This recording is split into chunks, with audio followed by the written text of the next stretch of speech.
Hello friends, मैं Kajal. Welcome to my tuition channel. Friends, आज है 2 अगस्त और आज हम लोग इस वीडियो में बात करने वाले हैं 2 अगस्त से रिलेटेड कुछ मोस्ट इम्पॉर्टेंट करंट अफेयर्स के बारे में। तो फ्रेंड्स, अगर आप इसका PDF डाउनलोड करना चाहते हैं तो mytuition.com पे विजिट कर सकते हैं। तो चलिए वीडियो को स्टार्ट करते हैं और आप लोग वीडियो को बिना स्किप किए हुए वीडियो को एंड तक देखिए। गाइज, आज का फर्स्ट क्वेश्चन है, कौन देश ग्रीन हाउस गैस उत्सर्जन में कटौती के लिए अपनी लक्ष्य प्रस्तुत करने के लिए संयुक्त राष्ट्र की समय सीमा सूचक से चूक गए हैं। जो फ्रेंड्स, संयुक्त राष्ट्र ने समय सीमा तय किया था, इससे ये 2 देश जो हैं ये पेश नहीं किए हैं और इस समय सीमा से चूक गए हैं। तो फ्रेंड्स, ये 2 देश हैं, भारत और चीन। ये दोनों देश ने ग्रीन हाउस गैस उत्सर्जन में कोई कटौती नहीं की है और इस नए नियम जो है इसे पेश भी नहीं किया है। चलिए इससे कुछ रिलेटेड इम्पोर्टेंट पॉइंट्स को देखते हैं।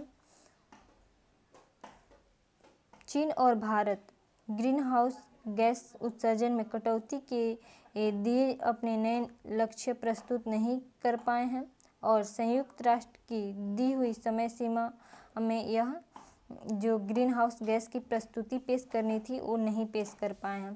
तो फ्रेंड्स, इसे ध्यान में रखिएगा। ये दोनों देश हैं जो कि ग्रीन हाउस गैस की कटौती में ये अपने नए लक्ष्य को नहीं पेश कर पाए हैं। दुनिया की 2 सबसे आबादी वाले देश चीन और भारत। फ्रेंड्स, चीन की आबादी तो आप लोग जानते होंगे कि चीन पॉपुलेशन में नंबर 1 पर है और भारत जो है ये 2nd नंबर पे है।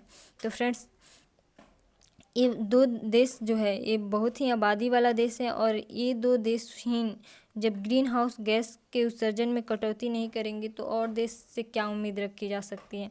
तो ग्रीन हाउस गैस उत्सर्जन कटौती के लिए अपनी नई योजना प्रस्तुत करने के लिए संयुक्त राष्ट्र जलवायु परिवर्तन एजेंसी द्वारा निर्धारित समय 30 जुलाई की समय सीमा को अनदेखा कर दिया है। फ्रेंड्स, ये दोनों देश जो है इसकी जो ग्रीन हाउस गैस की जो प्रस्तुति को पेश करनी थी, ये 30 जुलाई की इसका समय सीमा निर्धारित किया गया है, लेकिन ये दोनों देशों ने इस समय सीमा में ग्रीन हाउस गैस की कटौती की कोई डाटा पेश नहीं की है।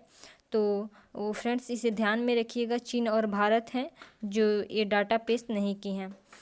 चीन दुनिया में सबसे ज़्यादा उत्सर्जन वाला देश है। फ्रेंड्स, ये चीन जो है ये दुनिया की सबसे ज़्यादा उत्सर्जन वाला देश है। ये सबसे ज़्यादा ग्रीन हाउस गैस का उत्सर्जन करता है, जबकि भारत 3रे नंबर पर है। भारत ग्रीन हाउस गैस का उत्सर्जन करने में ये 3रे नंबर पर आता है और अमेरिका जो है फ्रेंड्स, ये अमेरिका 2रे नंबर पे सबसे बड़ा वैश्विक उत्सर्जक वाला देश है और इससे अप्रैल में अपना नया लक्ष्य प्रस्तुत किया था। अमेरिका ने समय सीमा रहते हुए अपनी प्रस्तुति को पेश कर दिया था अप्रैल में ही। और संयुक्त राष्ट्र की जलवायु प्रमुख पेट्रोसिया एस्पिनोसा ने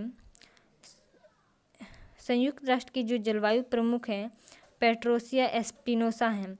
तो फ्रेंड्स, इसे ध्यान में रखिएगा। और संयुक्त राष्ट्र जलवायु परिवर्तन फ्रेमवर्कर सम्मेलन में 110 हस्ताक्षरकर्ताओं ने निर्धारित तारीख तय की योजना प्रस्तुत किया, लेकिन अभी भी 58% अपने नए लक्ष्य समय पर प्रस्तुत किए हैं। फ्रेंड्स, इतने लोगों ने इस प्रस्तुति पे हस्ताक्षर किया है जिसमें से सिर्फ 58% ही लोग अपनी समय सीमा पर निर्धारित समय सीमा में अपनी ग्रीन हाउस गैस की कटौती को पेश कर पाए हैं।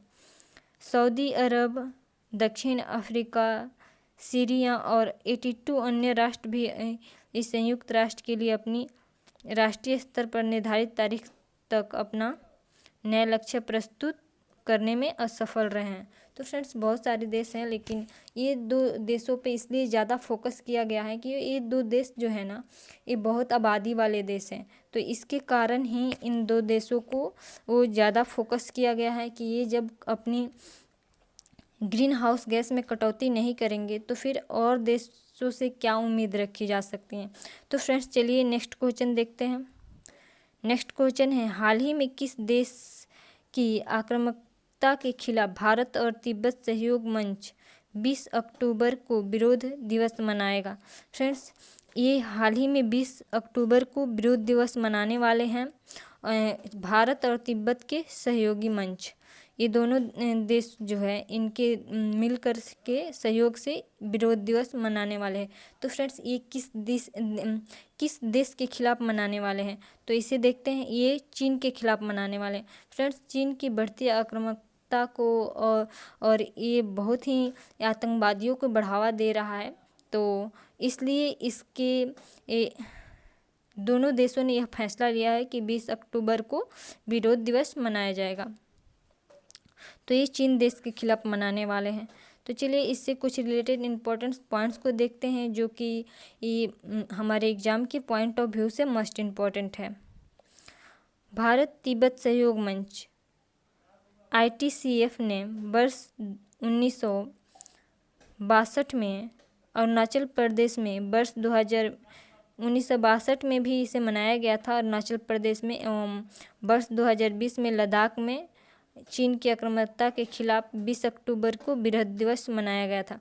फ्रेंड्स 2020 में भी लद्दाख में चीन की आक्रामकता के कारण 20 अक्टूबर को विरोध दिवस के रूप में मनाया गया था।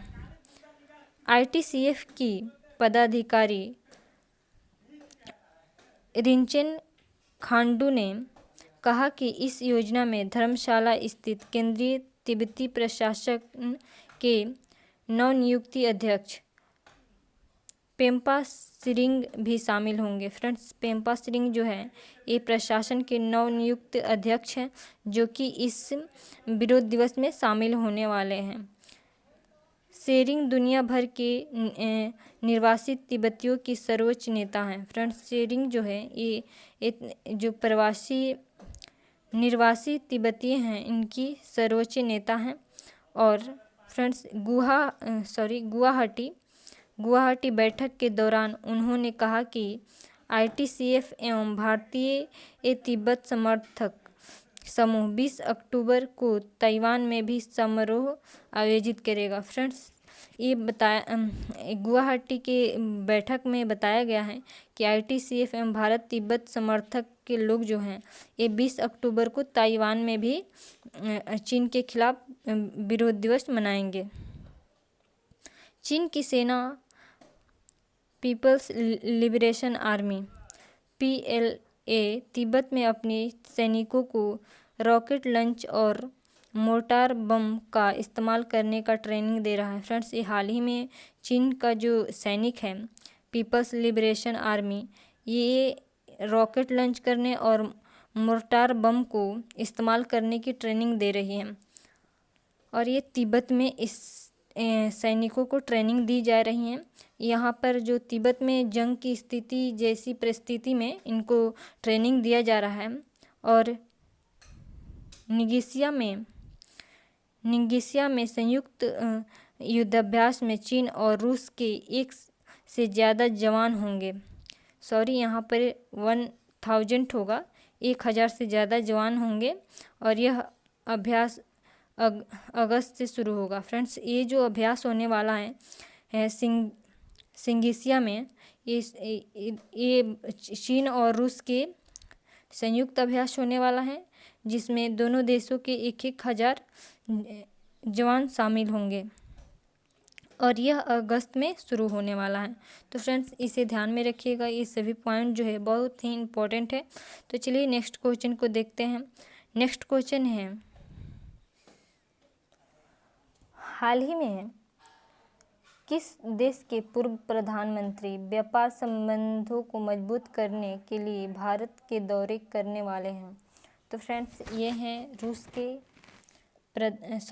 ऑस्ट्रेलिया के प्रधानमंत्री भारत की दौरा करने वाले हैं। ये ऑस्ट्रेलिया के प्रधानमंत्री हैं, ध्यान में रखिएगा, डी ऑप्शन सही है। और ये भारत व्यापार संबंधित बातों पे चर्चा करेंगे। तो चलिए इनसे रिलेटेड कुछ इम्पोर्टेंट पॉइंट्स को देखते हैं। ऑस्ट्रेलिया के पूर्व प्रधानमंत्री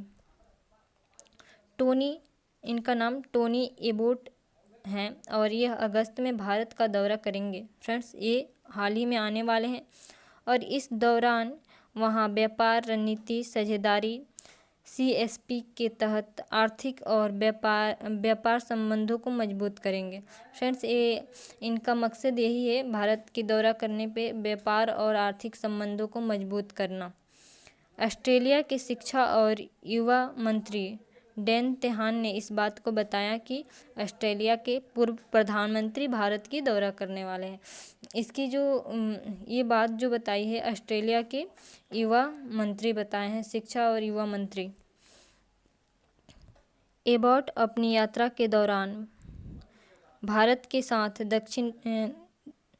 द्विपक्षीय व्यापार और निवेश संबंधों को सक्रिय और विस्तारित करने के लिए ऑस्ट्रेलिया के महत्वाकांक्षी एजेंट को आगे बढ़ाने के लिए विभिन्न मंत्री व्यापारिक नेताओं से भी मिलेंगे। तो फ्रेंड्स, इनका जो मकसद है ऑस्ट्रेलिया के पूर्व प्रधानमंत्री को, ये दोनों देशों के बीच एक अच्छे संबंध हो और दोनों देशों के बीच जो हो आर्थिक और व्यापारिक संबंध मजबूत हों, इसी मुद्दे पर ये बात करने आ रहे हैं भारत। तो चलिए फ्रेंड्स, नेक्स्ट क्वेश्चन को देखते हैं, नेक्स्ट पॉइंट को देखते हैं। नेक्स्ट पॉइंट है, प्रधानमंत्री नरेंद्र मोदी और उनके ऑस्ट्रेलिया समक्ष स्कॉट मॉरिसन के बीच एक अभ्यासीय सम्मेलन के दौरान। फ्रेंड्स, ये मोदी जी जब ऑस्ट्रेलिया में गए थे तो ये इनकी एक समक्ष स्कॉट मॉरिसन के बीच एक अभ्यासीय सम्मेलन के दौरान भारत और ऑस्ट्रेलिया ने रक्षा और खनन पर एक सहित 7 समझौते पर हस्ताक्षर किए थे। तो फ्रेंड्स, ये दोनों देश जो है ये 7 समझौते पर हस्ताक्षर किए थे और ये स्टॉक मरीन के बीच। तो फ्रेंड्स, इसे ध्यान में रखिएगा। और चलिए नेक्स्ट क्वेश्चन को देखते हैं। नेक्स्ट क्वेश्चन है, हाल ही में किस देश की दुनिया का सबसे बेहतरीन परमाणु संयंत्र को बंद कर दिया गया है? तो फ्रेंड्स, ये सबसे बेहतरीन परमाणु संयंत्र था जिसे हाल ही में बंद कर दिया गया है, क्योंकि ये जो परमाणु संयंत्र था, बताया जा रहा है कि यहाँ पर रेडिएशन बढ़ रहा था, इसके कारण इसे बंद कर दिया गया। तो फ्रेंड्स, ये चीन की ये परमाणु संयंत्र है जिसे हाल ही में बंद किया गया है। तो फ्रेंड्स, इससे कुछ रिलेटेड इम्पोर्टेंट पॉइंट्स को देखते हैं। परमाणु संयंत्र फ्यूल रॉड डैमेज हो गया था। फ्रेंड्स, इसकी जो फ्यूल रॉड थी ये डैमेज हो गई थी, जिस वजह से पिछले हफ्ते से वहाँ पर रेडिएशन का लेवल तेज़ी से बढ़ता जा रहा था। फ्रेंड्स, ये इसकी फ्यूल डैमेज होने के कारण ही यहाँ पर रेडिएशन का लेवल जो था ये बढ़ता जा रहा था, जिसके कारण इस परमाणु संयंत्र को बंद कर देना पड़ा। इस संयंत्र पर बड़े परमाणु की खतरा मंडरा रहा है, इसी कारण इसे बंद कर दिया गया।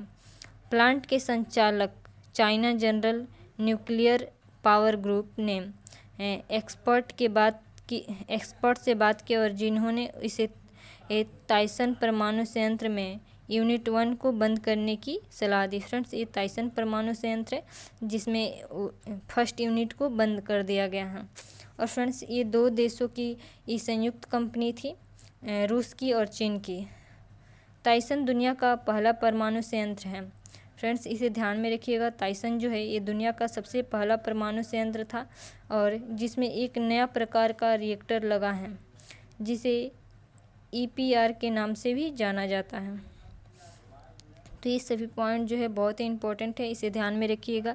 EPR pressurised water reactor design है। फ्रेंड्स, ये EPR जो है ये प्रेशराइज्ड वाटर रिएक्टर डिज़ाइन है जो कि एक फ्रांसीसी कंपनी है के साथ साझेदारी में तैयार किया गया था। फ्रेंड्स, सॉरी, वहाँ पर मैं रूस बोल दी थी, ये फ्रांस की कंपनी है और ये एक साझेदारी में तैयार किया गया था। तो चलिए नेक्स्ट क्वेश्चन को देखते हैं। नेक्स्ट क्वेश्चन है, हाल ही में किस राज्य की सरकार ने फैसला ली है कि गैर हिंदू संस्थाओं के लिए मंदिर के धन का उपयोग नहीं होगा? फ्रेंड्स, ये कर्नाटक राज्य की सरकार जो है यह फैसला ली है कि जो गैर हिंदू धार्मिक संस्थाएं हैं वहाँ पर मंदिरों के धन का उपयोग नहीं किया जाएगा। तो चलिए इससे कुछ रिलेटेड इम्पोर्टेंट पॉइंट्स को देखेंगे और कर्नाटक से भी रिलेटेड कुछ इम्पोर्टेंट पॉइंट्स को देखेंगे जो कि हमारे एग्ज़ाम में पूछे जाते हैं। तो चलिए इससे कुछ रिलेटेड इम्पोर्टेंट पॉइंट्स को देखते हैं। कर्नाटक सरकार ने गैर हिंदू धार्मिक संस्थाओं के लिए मंदिर के धन का उपयोग पर रोक लगाने के आदेश को अधिसूचित किया है। तो फ्रेंड्स, ये कर्नाटक सरकार है जो गैर हिंदू धार्मिक संस्था है उस पे मंदिर का जो धन होगा वो उसका उपयोग नहीं किया जाएगा। कर्नाटक की ये मुजराई मंत्री कोटा श्रीनिवास पुजारी ने धार्मिक संस्थाओं परमार्थ बंदोबस्त को निर्देश दिया है कि वे अपने तस्दीक अनुदान के गैर हिंदू धार्मिक संस्थाओं को ना बांटें। जो वहाँ पर धन मिलता है, तस्दीक मिलता है, उसे गैर हिंदू संस्था में या धार्मिक संस्था में उसे ना बांटा जाए। और कर्नाटक में हिंदू मंदिरों के लिए आने वाली सरकारी धनराशि Hindu religious institution and charitable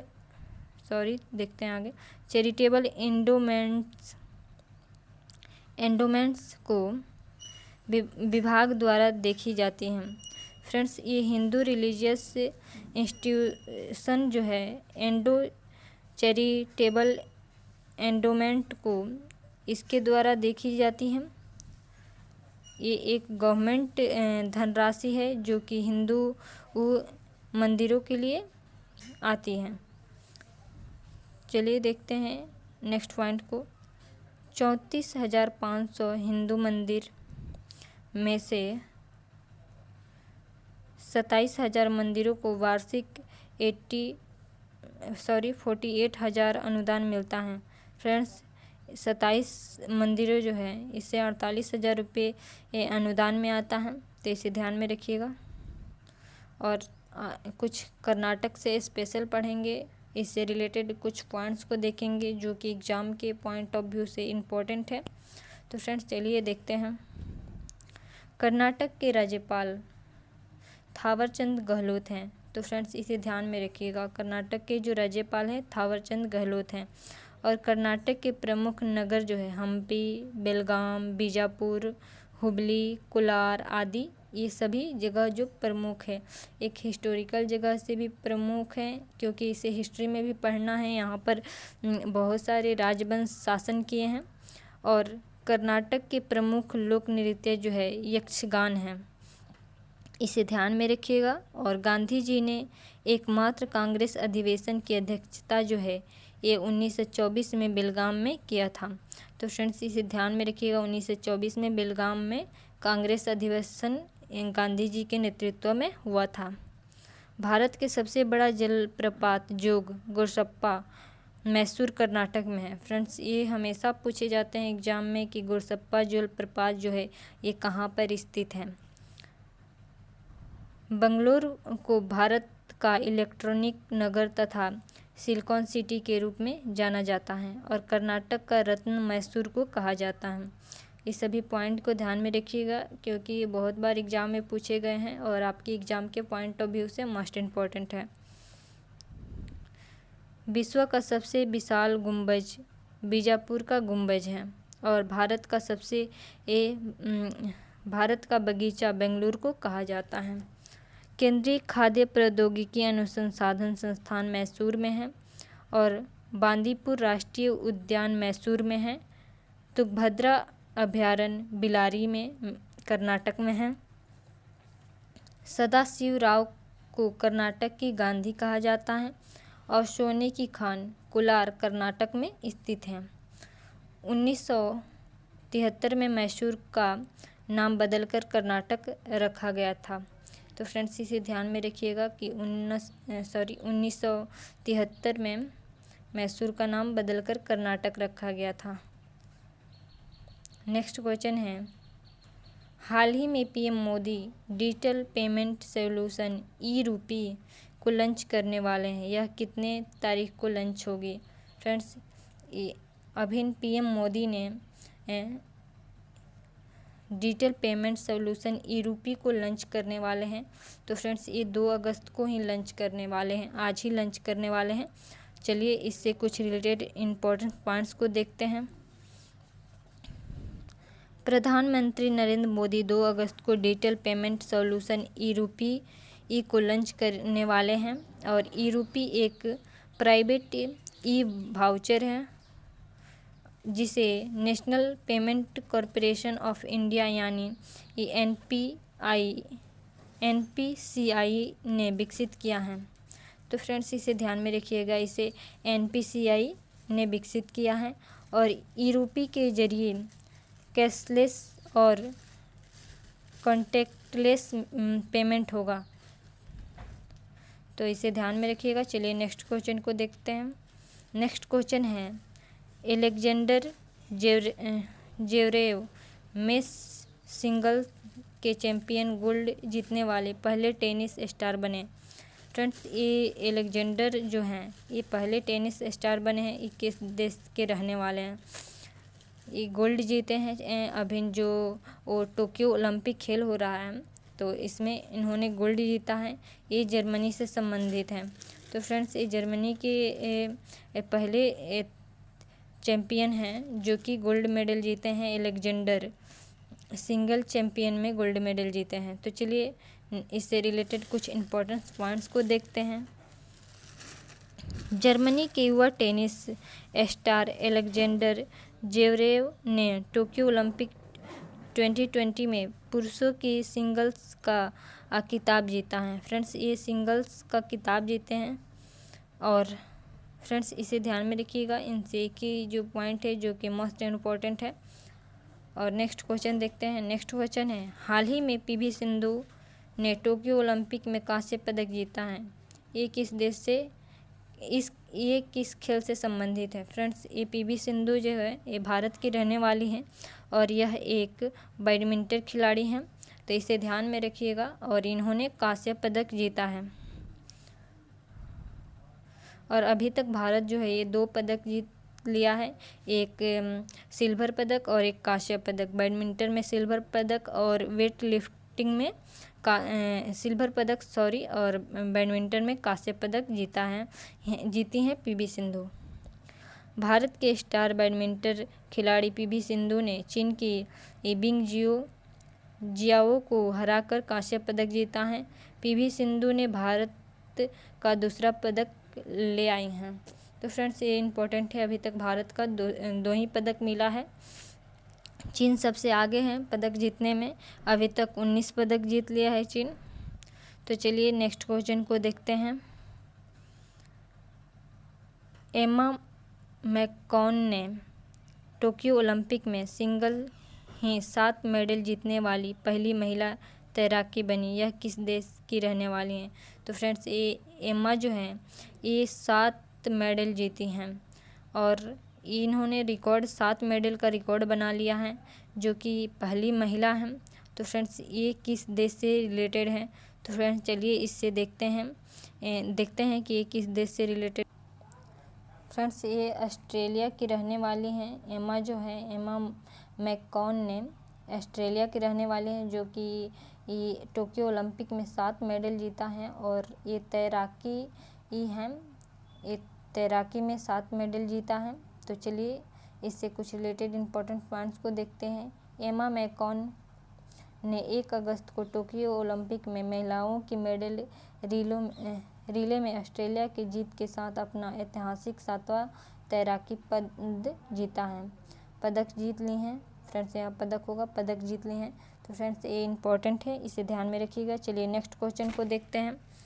next question है, इसरो हाल ही में किस सैटेलाइट को लॉन्च करने वाला है? फ्रेंड्स इसरो हाल ही में एक सैटेलाइट को लॉन्च करने वाला है, जो कि सीमा क्षेत्र जो है सीमा पे ये सैटेलाइट निगरानी रखेगी। जो भारत की सीमाएं हैं उस पर निगरानी रखेगी। तो फ्रेंड्स ये है EOS 3 हैं, जो कि अभी हाल ही में इसरो इसे लॉन्च करने वाला है इस सैटेलाइट के। तो चलिए इससे कुछ रिलेटेड इम्पोर्टेंट पॉइंट्स को देखते हैं। भारतीय अंतरिक्ष अनुसंधान संगठन इसरो सैटेलाइट लॉन्च करने वाला है। और इसरो की ओर से लॉन्च होने वाली सैटेलाइट भारत की सीमा सुरक्षा के लिए किया जा रहा है। फ्रेंड्स, ये इसका मेन मकसद जो है ये सीमा का सुरक्षा देना है, इसलिए इस सैटेलाइट को लॉन्च किया जा रहा है। यह एक अर्थ फ्रेंड्स ये अर्थ का पृथ्वी का ऑब्जर्वेशन सैटेलाइट है। फ्रेंड्स, इसे ध्यान में रखिएगा, ये अर्थ जो है अर्थ का ऑब्जर्वेशन सैटेलाइट है जो सिर्फ भारत की धरती और उसकी सीमाओं पर अंतरिक्ष से पैनी निगरानी रखेगी। जियो इमेजिंग सैटेलाइट का नाम EOS है। तो फ्रेंड्स, इसे ध्यान में रखिएगा, EOS 3 है, जियो इमेजिंग सैटेलाइट का नाम है ये। विज्ञान एवं प्रौद्योगिकी मंत्रालय राज्य मंत्री डॉक्टर जितेंद्र सिंह ने बताया था कि जियो इमेजिंग उपग्रह EOS 3 2021 में लॉन्च होने वाला है। ये 2021 जो है इसके तीसरे तिमाही में लॉन्च होने वाला है। तो फ्रेंड्स, चलिए ये इससे रिलेटेड ये सभी पॉइंट है जो कि आपको ध्यान में रखना है, जो कि आपके एग्ज़ाम के पॉइंट ऑफ व्यू से मोस्ट इम्पॉर्टेंट है। अगर वीडियो पसंद आए तो वीडियो को लाइक करिए, चैनल को सब्सक्राइब करिए। Thank you for watching this video. फिर नेक्स्ट वीडियो में मिलते हैं।